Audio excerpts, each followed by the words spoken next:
Hottest, coolest workplaces in Coventry and Warwickshire. We're still in search of them. Like I say, it'd be great to be able to get, I don't know, is there a blast furnace still going somewhere? Glass blower? People who work in ice cream factories? That's you. Let us know, please, if you're in one of the coolest places, if you got the aircon and the benefit of that. 81333, start your text with CWR, or working somewhere really, really hot and warm. 81333 CWR. Love to hear from you this morning on BBC CWR. Let's catch up as it's a Thursday morning once again with Stratford-upon-Avon movie critic James Luxford. Morning, James. Good morning. I bet it's gorgeous there, isn't it, in Stratford at the moment? Yes, I don't know about blast furnaces, but my home office certainly feels like the hottest place to work at the moment. Really? But lovely by the river, lovely to see Stratford in the sunshine. I was talking yesterday to street food company Jabberwocky, who quite regularly, turn up in Stratford when you have all the street food people out there at the weekend on the main drag there, and they were saying how much they've really missed being part of that, and are just delighted to have that back. And again, you just feel as though that whole area, Bancroft Gardens, the RSC back open again. I know you were at the open air, weren't you? Previews last week of the new RSC production. Does it feel like Stratford's coming back to life a little bit? It really does. I think, as you said, Stratford is a place that relies on a lot of visitors, a lot of tourism, and really comes to life when the sun comes out during the summer. Normally we have a lot more tourists from abroad, and obviously a bit more of a vibrant program in terms of the RSC and in terms of the various tourist attractions. But whirring back into life after the last 18 months, it's really good to see. Good stuff. Right, so to your good, your bad, and on-demand movie choices for us this week. Let's, as ever, start with your good. My good this week is The World to Come in cinemas on Friday. It's a period drama about a married woman living in 19th century America who falls in love with her new neighbor. Who is that? Good afternoon. I'm Tally. Abigail. I hope I'm not keeping you from something. I'm glad you've come. Meeting you has made my day. Oh, how pleasant and uncommon it is to make someone's day. Period dramas. We know there are good ones. We know there are some indifferent ones, but this one seems as though it's all right. Yes, I like this very well acted drama. Catherine Waterston and Vanessa Kirby, who played Princess Margaret, I believe, in The Crown, are the leads, and they're great together. If you liked movies like Carol from 2015 or Ammonite with Kate Winslet from this year, this is definitely one for you. A little bit of a quiet film, very picturesque movie, but one I very much enjoyed.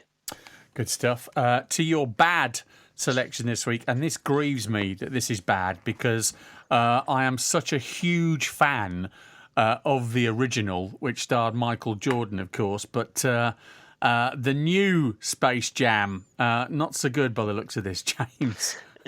No, I'm very glad my 9-year-old nephew isn't listening at the moment, because my bad this week is Space Jam: A New Legacy in cinemas now. It was out last Friday. LeBron James teams up with the Looney Tunes to save his son from an evil computer program. The only way you're getting your son back is if you and I play a little basketball. Pete, send this clown to the rejects. Wait.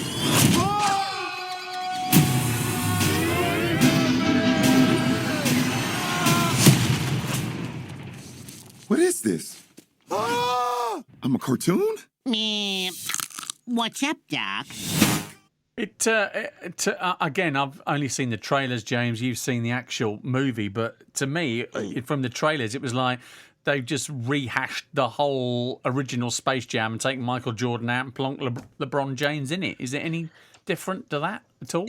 Yeah, I think for me, I really enjoyed the first film, but it's because of the things that were in between. Your Bill Murray's, Yes. and a lot of the character actors that were thrown in to kind of, don't disrespect to Michael Jordan, but it was his first acting role. They had a lot of good character actors working around him, and I think that's sort of the problem here. I didn't enjoy this at all. I think as I say, the original film has a lot of charm, but this just felt like an advert for Warner Brothers. There's a lot of cameos from famous characters, your Batmans and Harry Potters and things like that, in a sort of the way they did with the Lego movies and something like Ready Player One, but a little less subtle. I think it just comes across as a bit of an advert for all of the properties, the intellectual properties that Warner Brothers has, and they're so busy doing that they don't really weave in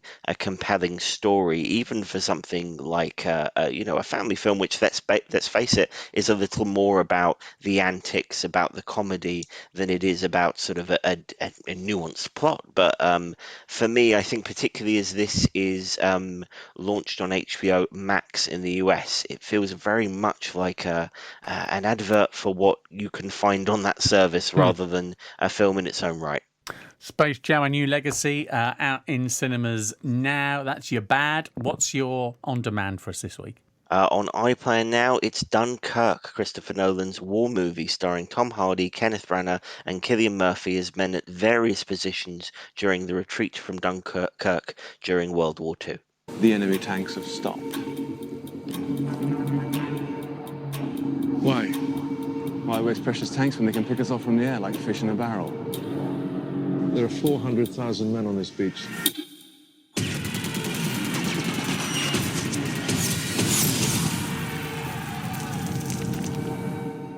I came upon this almost by a mistake over the weekend on the iPlayer, just surfing around looking for something to watch, and absolutely loved it. Yeah, it is.